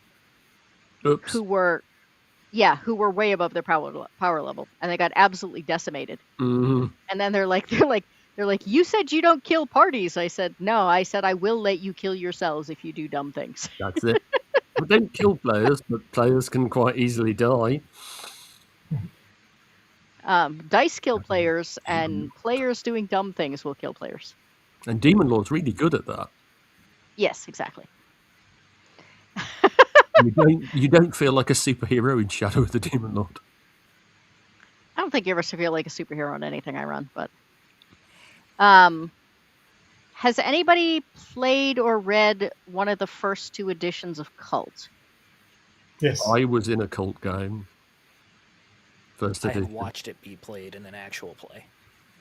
Mm-hmm. That was the first edition of Cult was the first game I ever ran. Like, not just horror game. It was the first game I ever ran, period. I was trying to find something that nobody else was running. We had a problem player in my game group that kept like making GMs want to quit, and I was just like, all right, I am going to out-stubborn him. And I found this game that it was like death is only the beginning, and the whole point was that he was going in and like trashing games by getting himself killed in the most ridiculous way possible. So I gave him an immortal character. And within four game sessions, he was a quadriplegic. So, and he said, "I want to roll a new character," and I said, "You're not dead yet." And he's like, "But I can't do anything." I said, "You'll heal eventually." Welcome to Cult. That's a Greek myth where a goddess petitioned for her mortal lover to have immortality, and the gods gave it to him. But then he continued to age and age and age. And for millennia, he just withered away into nothing. He became a cricket, I think. I think it was a cricket. Yeah. The legend, or crickets or grasshoppers or something. And the sound they make is his very high, squeaky voice. From being so old. God, I love mythology. What was the first? That's actually a good one. What was the first horror game you ever ran or played? Who are you asking? Everyone. Everyone. Chat included. I think it would actually be D&D in Ravenloft for me. I think that was my first experience with tabletop RPG horror. After that, it was probably a Call of Cthulhu variation, some sort of BRP. Yeah, I'm the same pretty much. Ravenloft and then Call of Cthulhu. And for me, it was Vampire or Wraith. Oh yeah, yeah. Vampire came third for me. I played that after Call of Cthulhu, Great Gabrielle, have system you in the played the 90s. 5th edition? and then Werewolf. I haven't. I played in the 90s, so it was the Yeah, mine was only the that Yeah, same. system. yeah mine was the first edition, and then first edition Werewolf Yeah. back in the days I of played Mark a 5th Ryan and Dot edition Hagen. Hunter game a couple years ago, and I really enjoyed it. I like what they've done with the system. Ooh, Vel points out Vampire the Masquerade Dark Ages. Hmm. I I'm a was never. I'm a Wraith book collector. I try to from the 90s. So, I played in the 90s too, but World of Darkness was okay. It was never something I was hugely into. But Dark Ages definitely was probably. I will also say I am notorious for my dislike of magic in every system, and I do think they did a better job with in Mage with magic than most systems do. Yeah, it's actually, that agree. would be a good person to have on your show. You know, is Phil Bricato. Do something with Maine. I'm plotting now. I can help because I know Phil really well. I would be a terrible DM if I followed your advice, Cody. You find yourselves in a dank. Why would you be a terrible DM with this? That scares me. The words gnarled entrance behind. It's a good beginning. I was trying to figure out why that would make them a terrible DM. We have to say GM. I think Wizards of the Coast has DM Yeah. trademarked. Yeah, I remember playing Ravenloft a couple of times under like the original AD&D system. I never felt like it was horror. It definitely like really ramped up the adventure level. Never really felt like horror to me though, even under AD&D. And then Vampire. Interestingly, I have never played a Call of Cthulhu game. Hmm. Because several people were running it at the time. But they were full games, and when I got into running horror, I'm weird. I like to run horror, but I like to play really silly, like foolish things. Yeah. Except Paranoia. I do love to run and play Paranoia both. Yeah. And yeah, I sort of never got into running Call of Cthulhu because other people were already doing it, and so I was just going for. It's like my taste in television shows, the stuff no one else has ever heard of. Well, I like I said, I started with Call of Cthulhu as my sort of first horror, but it was sort of one of those again because of my love of cosmic horror. It could let me disturb as a sort of keeper rather than doing the action D&D stuff. I really Yeah. appreciate Awesome. when a system takes some of that mental load off the GM to allow them to focus on the vibes and the narration and the setting rather than have to remember like, okay, now I have to prep this combat and I have to balance it for, these 5 different classes who have these different abilities, like when I got into higher level D&D, it was really more about me trying to fairly counter my players rather than, focus on the story at that point. I see. Wormy had a whole story going. You hear a noise that reverberates in your chest. And they're thinking dragon troll, what's going on? No, it's a raccoon with a kick drum tied to it. What are you guys thinking? Guardians of the Galaxy crossover.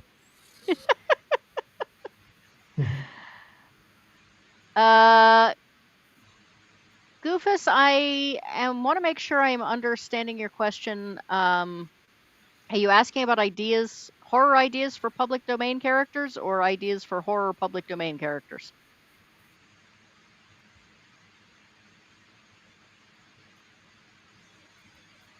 We'll find out how fast they type. Yeah. When it comes to public domain characters, though, I think the movie itself wasn't very good, but League of Extraordinary Gentlemen does have a ton of inspiration. Like, it wouldn't be a hard leap to, take that into a horror genre. And the Yeah, graphic yeah. novel itself does have a lot of, like, horror elements to it. I don't know if I'd call it a horror graphic novel, but there's some Alan intense Moore, isn't it? parts. Yeah. Yeah. And then we have, we were talking about subgenres, and we talked about, comedic horror. And then we have something like, Blood and Honey, which is not comedic horror, but is intentionally so bad as to be funny. Yeah.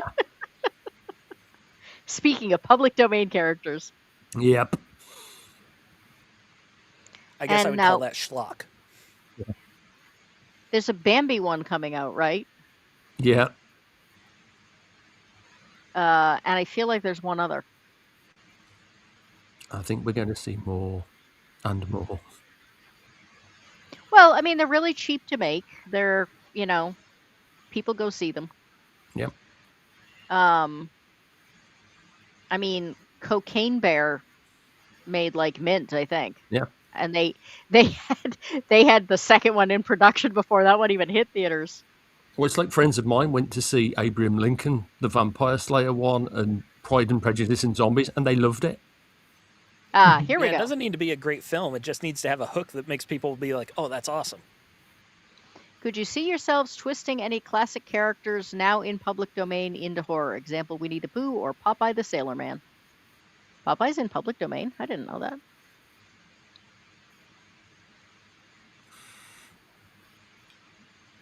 No fucking way. We have strong feelings about that. Mhm. I think of like what we were already talking about, Sherlock. I think that's right for horror. Like the investigation mystery of Sherlock. I don't think it'd be a far twist to make it a supernatural investigation of it. No, I've actually run, using Savage Worlds, I've run a Sherlock Holmes game where it was supernatural and cosmic horror. So yeah, I'd go for that. See, I tend to look at it from. I was looking at it from the other direction. There is a fan theory that Sherlock Holmes and James Moriarty were the same person. But of course, Moriarty is not in public domain yet. But I think it would be interesting to do a Sherlock Holmes adventure where there's kind of a Jekyll and Hyde thing going on. Which is also public domain and very much horror. Yep. Except Jekyll and Hyde, like the original book Jekyll and Hyde, isn't the same as like every rendition that comes from it. I mean, the idea behind Jekyll and Hyde is that they both sort of know what the other one is doing, and that Jekyll was not a very nice person to start with. Yeah, I think it may be more thriller, but I would still qualify it as horror. It was just, so much written so long ago that horror had a different genre at the time. But like, he would wake up and find out that he murdered someone while he murdered someone, but he has no memory of it, or he had no control over it. I think that is like where the horror really comes from for Jekyll and Hyde, like the fear of your dark side, your primal side. Yeah. Yeah, Well, and it's personal horror also. Personal horror, which was a tagline in Vampires. Yeah. The original Jekyll and Hyde, he only murders one person. And then I think it's been forever since I read it. I just remembered one murder. Yeah, I'm trying to. Well, the only reason I remember is that I am a big fan of the stage production, but the stage production is not accurate at all, because the only person to live in the stage production is the only person who dies in the book.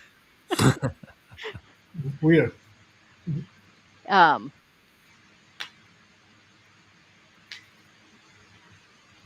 I think the biggest thing you can do to make any game feel like a horror game is explicitly tell the players this is not a winnable encounter. I mean, that would certainly fill me with despair. I don't know about horror. I It's think that like, can also apply to like a sandbox game that's not necessarily horror though. Like D&D has the Tarrasque, I think that's how you pronounce it. Yep. Where like you tell players like if you see this monster, it's not a winnable encounter. So I think that it definitely does apply to horror, but I don't think it's specific to horror. well, I mean, like 10 Candles is not a winnable game.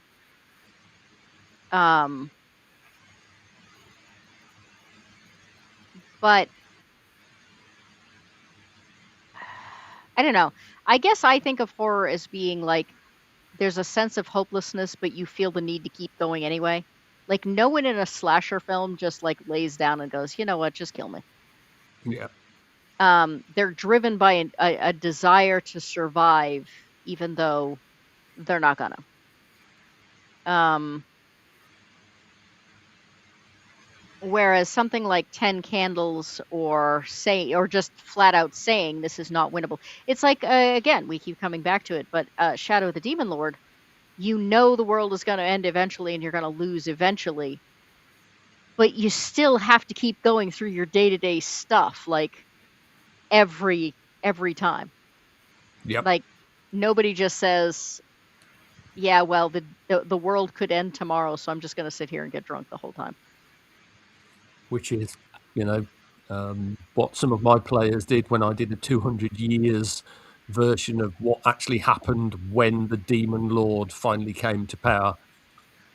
And I rolled on Rob's wonderful table and the sun went out for 200 years, which was pretty good to do a kind of really dark horror game in. Because you've got them going around the sort of trying to bring light to these small settlements and things, and the world is dying around them. And they know that they cannot bring the sun back. Mm-hmm. I love a tragic hero, a hero that continues fighting in the face of overwhelming odds. And it's one of the reasons I love Hellboy and the BPRD, where like they're fighting against an actual apocalypse. The world is ending, and they cannot stop it. They cannot prevent it, but they can do their best to shape the future world or the end of the world into the most positive version they can manage, which the world is still ending. There's not much they can do, but they can make it a little bit easier on the people who are dying as it happens. I really appreciate those types of stories. Just like the doomed hero. Hamsta has a good point on the Tarrasque thing. It's the downside of some cosmic horror game scenarios. The moment you give Eldritch Abominations a stat block, it's just a matter of Batmaning a solution.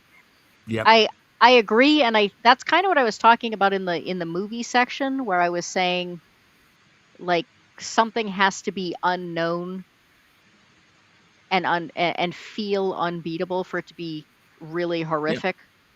Yeah. I would say that by Nightmare on Elm Street 2, like Freddy gets a stat block, and he gets nerfed as the movies keep going. Yeah, it's a great segue back to Shadow of the Demon Lord, because the Demon Lord has no stats. Yeah, exactly. And if the Demon Lord appears, that's it. It's, there's no way to fight him. But I think what makes it work as a horror game, though, is that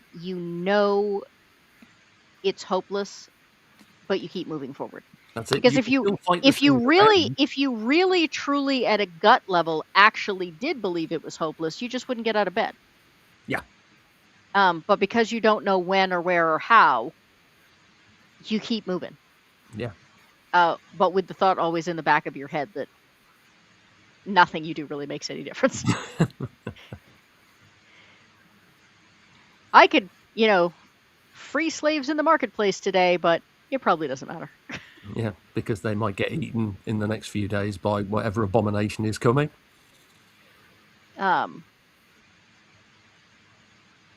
So what is the hardest part about writing a good horror scenario?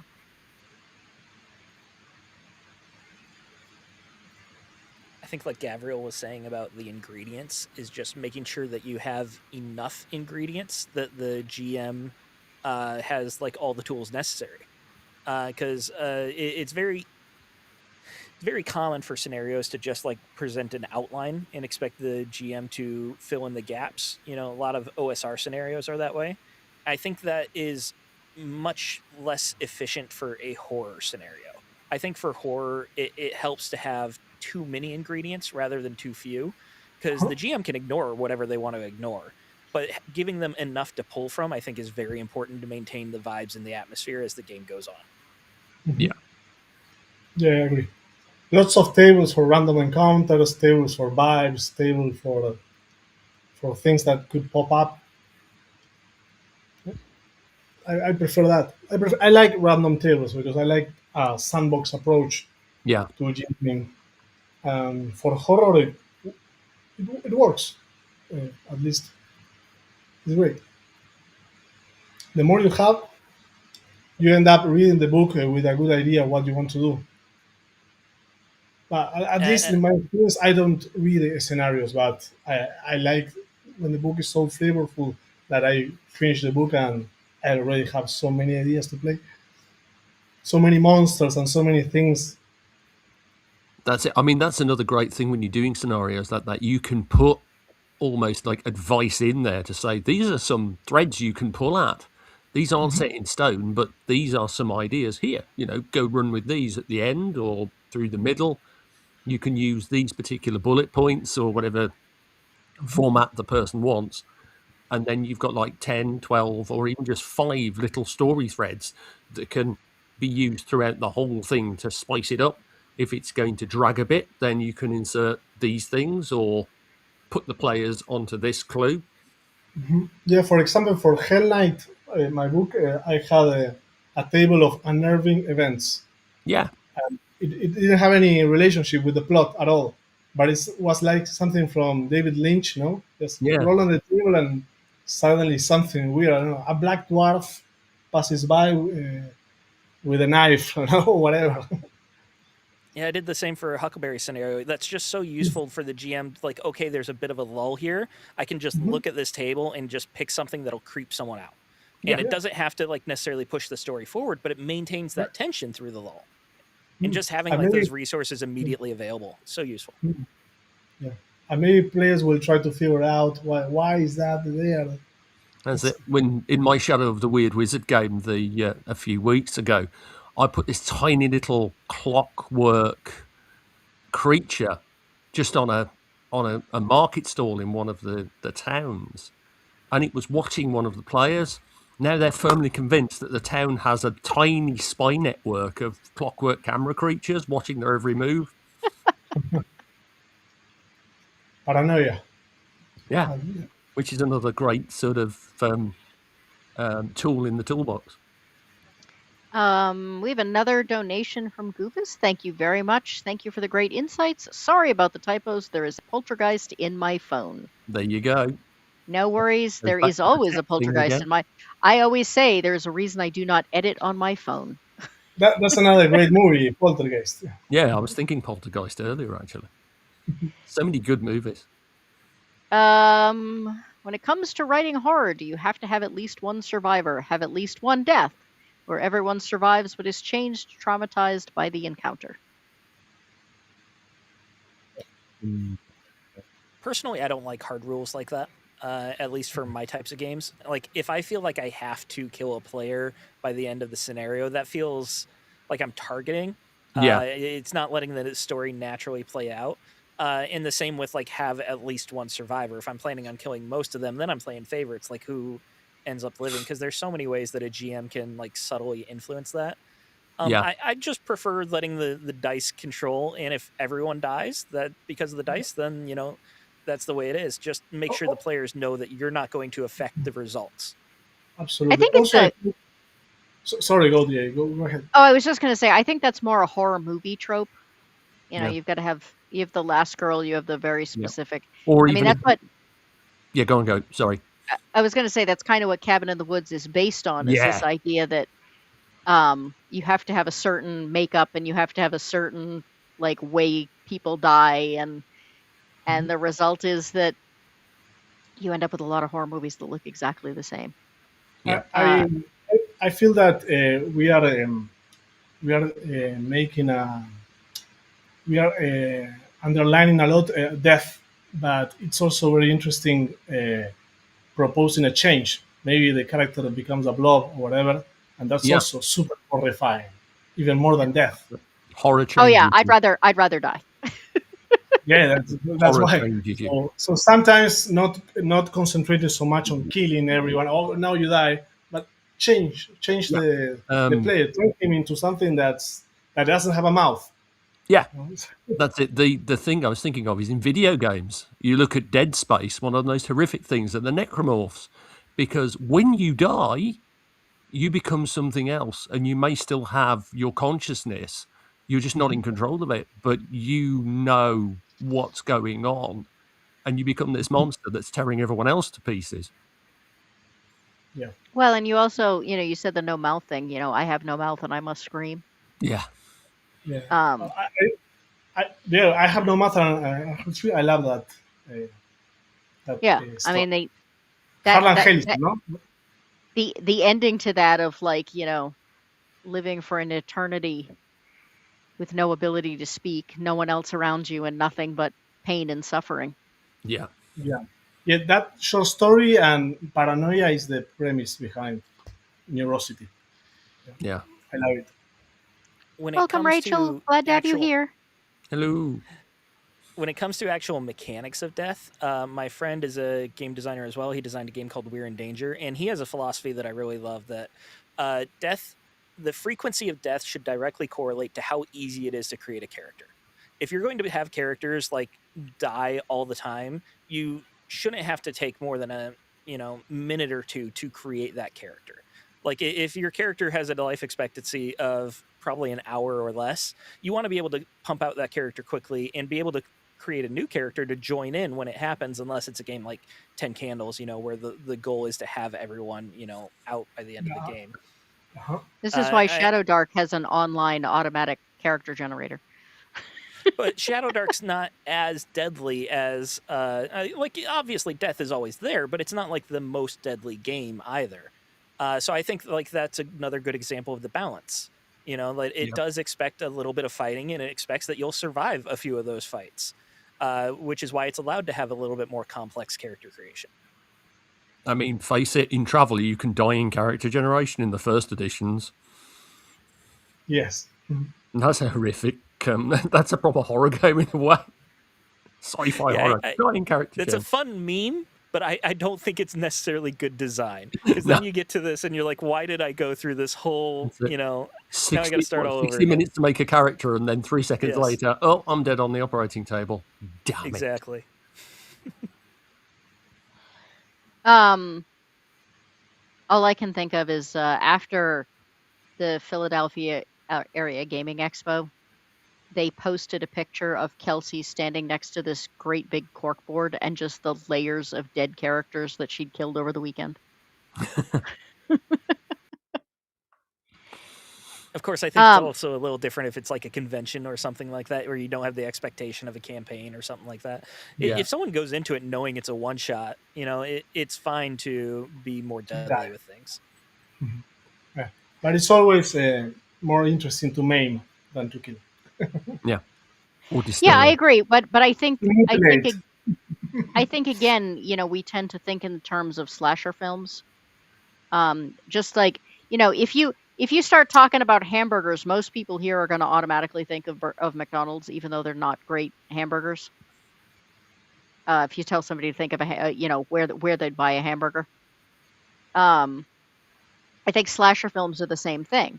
They're not great horror, they're not terribly deep, but when you tell somebody to think about horror, what immediately tends to come to mind are slasher films, which I think is where the killing, because everyone dies in slasher films, and the final girl is never maimed. That's actually a good point. There should be a film where the final girl actually, doesn't come out still looking incredibly pretty.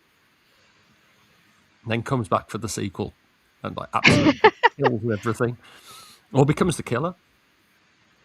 Hamstead reminds me of the Paranoia RPG. You start off with 6 lives and the game treats you that way. Oh, yeah. Paranoia, one of the few games where you can die during character generation. And Traveller. I think Traveller, you also can. Yeah, Traveller is the one I mentioned. You definitely can, because I did. My first ever Traveller character took me 60 minutes, and then I died 3 seconds into the final bit. See, I would laugh. No, So I was I asked about the hardest thing in horror, and I think we kind of got off topic. But what I want to know is specifically, I was going to follow up with: do you think that horror tropes help or hurt when you're trying to create a horror adventure or a horror game? Inspiration I think, always helps. Whatever inspires you.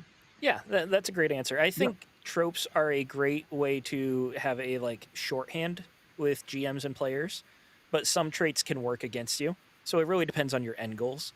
You don't want to have a trope that has like a negative connotation to it or anything like that. But if a trope like immediately like conveys an idea faster than you can, explain a new idea, I think it's very helpful. Yeah, I'm in agreement with Stephen and Gabriel there. It's pretty much how I think as well. I look at inspiration a lot from things and go, will that work? Is that going to really, really fit in? No? Okay, dump it. Yes. Then we'll move on from there.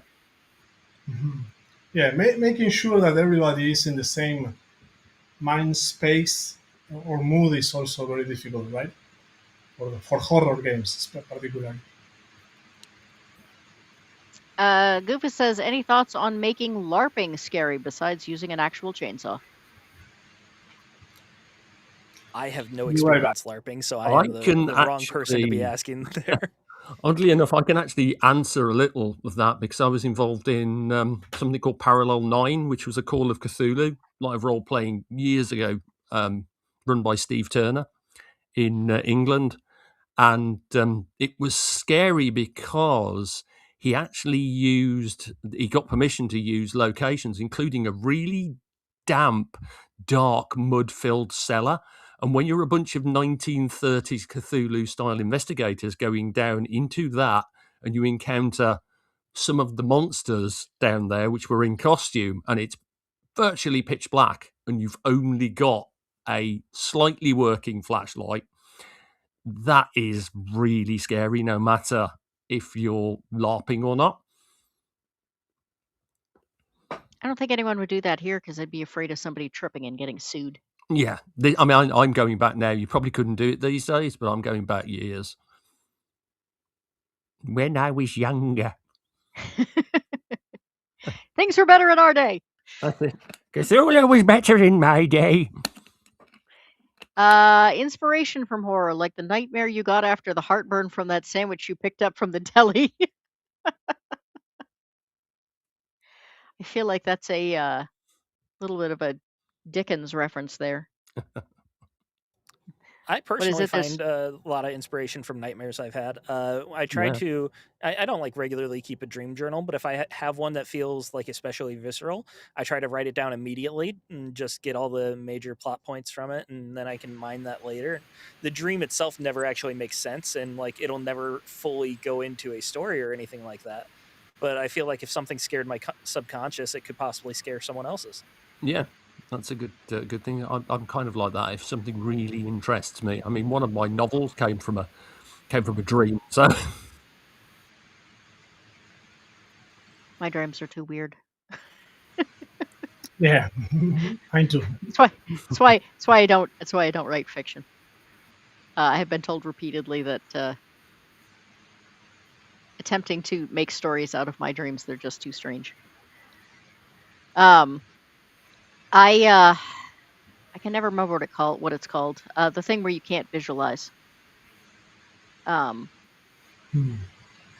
So apparently most people who can't visualize still have visual dreams. I do not.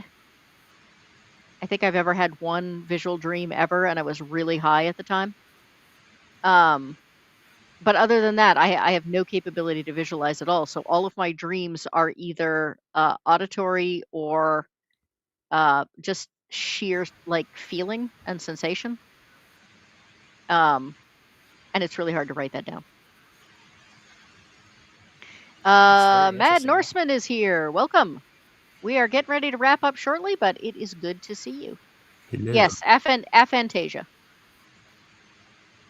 See, once again, I have to see the word in order to be able to say it because I can't visualize it. Any final thoughts? I want to kind of wrap up a little bit, but I want to give you a chance or final thoughts on strong feelings you might have about horror. I feel like we covered quite a bit. We Yeah, I think ranged we've quite a covered bit. that. Strong feelings about horror. I don't really have any strong feelings about it. Strong feelings about horror. Well, or things Nice. that we haven't talked about you think that should get mentioned. Gabriel Old Man Logan says, "Love your RPGs. I think I have all of them." Yeah, thank you very much. And Old Man, welcome to the chat. I'm sorry we're getting ready to wrap up here. I hope you were lurking in the background.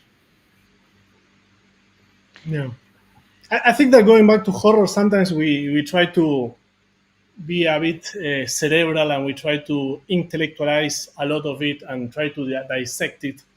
But in the end, is for me, it's an emotion that you need to try to nurture it and try to nail it, and it doesn't obey logic. It's Yeah, way above logic. So trying to nail it, it's very difficult to do. You just have to. I mean, for me, one of the most important things to do is relaxation, even for to try to get that feeling. yeah, Yeah, you can't Even for force the it. session, no, even to GM a horror session, everyone needs to be relaxed, and then we start to build up the tension from there. like a good horror movie. Exactly.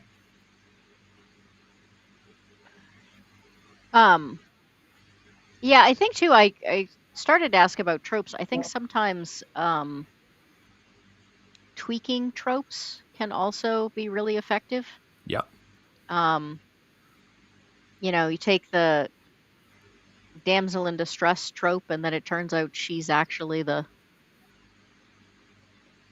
monster all along, kind of thing. yeah. Isn't that like a kind of premise? Is it the film Abigail? I mean, there are a few that I mean, honestly, the damsel in distress being the monster is almost becoming a trope in and of itself these days. But I think the little girl is basically the super powerful vampire. oh yeah, yeah. Yeah, Um, that's one I didn't expect. I was like, oh wow, okay. oh, I did see that. Yeah, and like, y- I was kind of torn on it because I was Yeah, like, well, I mean, do I really feel all that bad for her or yeah, for them? I mean. yeah. Yeah. That's how I felt. It was like, oh cool. I don't feel bad for you lot at all. Yeah, it's hard for it to be a horror when you don't actually care about anyone in Yeah, the that was, movie.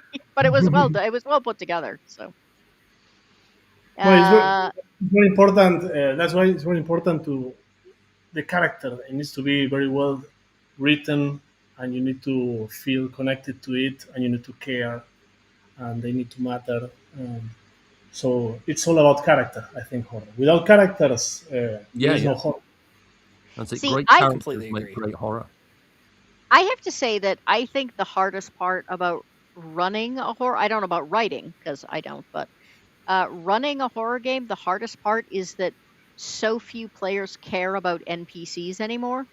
Yeah, And so if you're going to have a horror game and you want them to care about the surrounding area and you want them to care about people not getting hurt and you want them to care, that's really hard to do nowadays because NPCs have become just quest givers that don't really matter except when you need information from them. And I think that's just kind of a player. Um, Issue, yeah. But yeah, there has to be a consequence, right?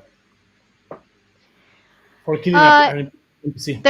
there is, but I think most motivation tends to be very self-absorbed in. I mean, that's just kind of the thing is a lot of role players now are also video game players, and video games are Hack and usually slash. Hack and slash. single person, and you just need to get you through the adventure to do the thing.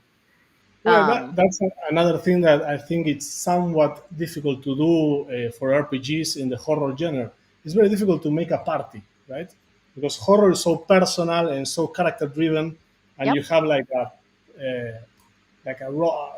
single character, and having like a party, it's not so easy to present it in horror in the theme, right? How many horror movies do we have a party Yeah. of people? It's not so easy to present it, right? Well, you go to Lovecraft, Call of Cthulhu is essentially one character, always. One Yeah. character Yeah. against the cosmic uh, forces. And then you have another. I completely agree, by the way. And then you have another issue that when you have the party and then they split up, if you're dealing with a group of 2 players and a group of 2 players and a group player by themselves, suddenly you've got 3 different storylines, and Yep. half of your group or more is now just waiting. Yeah. And hopefully they're paying attention because if you're playing a tabletop RPG together, you should have buy-in. You should have the people like interested in this. But it's also hard to maintain tension that way when there's only 1 or 2 active people in the camera and everyone else is just waiting for their turn. I feel like I don't know if it's a player difference or a game difference or what. But like I used to know a GM who could run a game for 20 people at a time and Sounds never exhausting. never lose thread, never lose like very rarely did he ever have an issue with people losing attention. And part of it was that he was really good. But I also think people were more focused than they are now. Yeah. Less We do not have distractions. attention spans these days. That's it. There were less distractions when I used to run for 12 people. So it's like that, back then we didn't have the phone as we have now. Yeah, I used to be able to do 12 was about my maximum. I did 14 once, I wasn't crazy about it. 12 was about my max, and yeah, I could never do that now. Yeah. I have trouble now with 7 because 2 of them are on their phones all the time. But yes, Puppy has made an appearance. I've seen Puppy, yes. I went, oh. All right, so I want to give us some time to So cute. wrap up. I do want to mention, if you want something that's a little bit different in the horror genre, in 2025 there was an indie movie called Kill Me Again, not to be confused with the Val Kilmer thing. I strongly suggest everybody check it out. It's very low budget, it's noticeable, but the ideas behind it are kind of interesting. I'm not sure it sticks the landing, but the lead up to it, very good. Cool. It has given me some game ideas. So, All right, Darren, what have you got coming up? Where can people find you? Well, strangely enough, on the 23rd, isn't it, of this month, I'm back again. Doing yes. I don't have my calendar in front of me, so a dark fantasy chat. yes, we're going to be doing the subgenres of fantasy. I'm at Dudley Bug Ball in the West Midlands on the 21st and the 22nd, and then UK Games Expo this year. I will also be running, hopefully, my workshop again on adventure writing. Fingers crossed. I'm working on a new novel, another dark fantasy novel, because trying to get me to write anything but dark fantasy these days isn't easy, unless it's science fiction, in which case then I can be persuaded. And a few other bits and pieces, including a mashup of the supernatural and cyberpunk for Angus Abranson, actually. I'm working with Angus on a couple of projects. Sweet. So if you have written many, many things, if someone wanted to check out your work, what is the first thing they should start with? That's a good question. My favourite one is very tricky to get hold of now because it went out of print, which was Judge Dredd and the Worlds of 2000 AD and the Strontium Dog source book. I wrote most of Dredd and all of the Strontium Dog source book, apart from a couple of things that were done by someone else. So a lot of my work is in Shinetar for Savage Worlds, about 35 plus books. And, of course, if you're into Shadow of the Demon Lord, you can check out this, James, and the adventure Best Left Buried. But just make sure you read the sort of content warning on that one, because it is a bit disturbing. Okay. Just ask Rob about that one. Okay. Gabriel, how about you? Where can we find Uh, you? What do you got? What do you got coming up? What do you got coming out? Feel free to add me to Facebook or Instagram, and yeah, Kickstarter. I have a couple of things going on. I'm finishing King Morg. It's a prequel to Morgborg, based on the setting. It's like a illustrated children's book for crazy people. And I'm writing now, finishing Warplam 2, Part 2. So that will be my next project this year. Okay. And if somebody was going to check out your work, what's the first thing they should pick up? If they like dark fantasy, like Darren, Warplam, definitely. If you like more science fiction, dystopian science fiction, Neurosity. And for horror, definitely check out Hell Knight. Okay. Yeah, some of my friends like Hell Knight. Oh, awesome. Yeah. I love Hell Knight. I've actually just added you on Facebook as well, Gabriel. I really love it when it turns out there is unexpected overlap in the in the panel. It's great. Eraser, do we have his Facebook link as well? Have I missed it? Oh, don't worry It's in about the it. chat. It's the same as my name. Everything's the same as my name. Yeah, you can put my Facebook up, and also you can find my stuff on DriveThruRPG. Just search my name, Darren Pierce. The W dot can return a few extra things because I used to write with that, but a lot of my credits are under Darren Pierce. All right. And Stephen, I where do just we find you? What's coming up? successfully crowdfunded my new system called Huckleberry. It's a Weird West action horror game. It's pretty cool, if I do say so myself. If you are inclined to check it out, go to huckleberryrpg.com/pre-order, and you can get it. It is going to print very, very soon. We should be shipping in 4, 5, 6 months. So yeah, grab yours now, and you'll be able to get it when the first shipment arrives. Cool. It was backed for me for Christmas, so. Sorry, Eraser. I thought I had both of them in there. I usually try and do 2 links per person, so. Okay, I am the Eclectic Goat. Here, Discord, Instagram, Facebook, Twitter. I feel like I'm forgetting one, but I don't remember what it is. We will be back tomorrow night for one of our random rambles with special guest Robert Schwab, who is the creator of Shadow of the Demon Lord and the author of a ridiculous number of other books and other topics. The man has to write faster than anyone I've ever seen. We will be back next Monday for game reviews. I've had to move some stuff around, so that has become a little bit up in the air as to what ends up going on there. I may tomorrow evening after the interview be on Jacob Ironside's Ghost in the Darkness stream. I absolutely love that movie, but I may also be too exhausted. Either way, I still suggest people go watch it. Jacob is a lovely person and does absolutely wonderful reviews of good stuff. So if you are not crazy about social media hate mongering, I very, very strongly suggest people go give him a follow. Tuesday through Friday, I do game streams from 10 a.m. to noon Eastern Standard Time.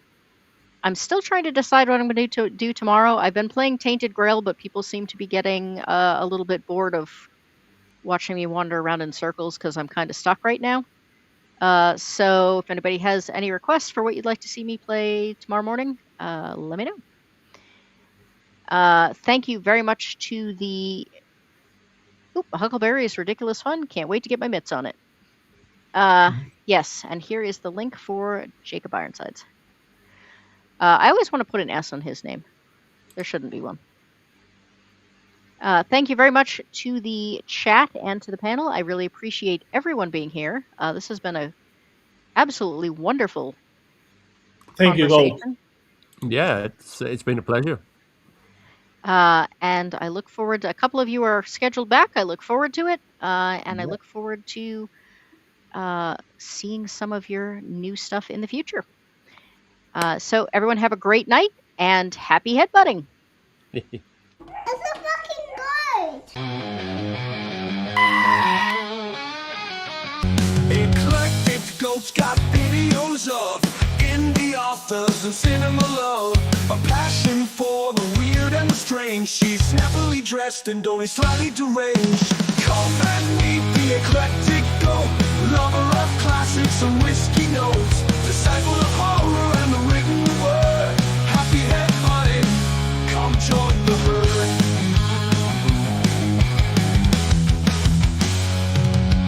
Shows might be a little improper. We've got real zombie, fake wizards, the otter, pizza in one hoof, glass in the other, deciding which role-playing games we will cover.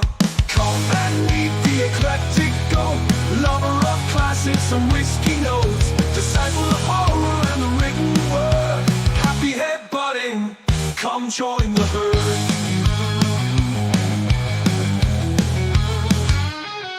Got a thing for black and white screens, crappy horror with low budget scenes. Choose on the history, spits out the lore.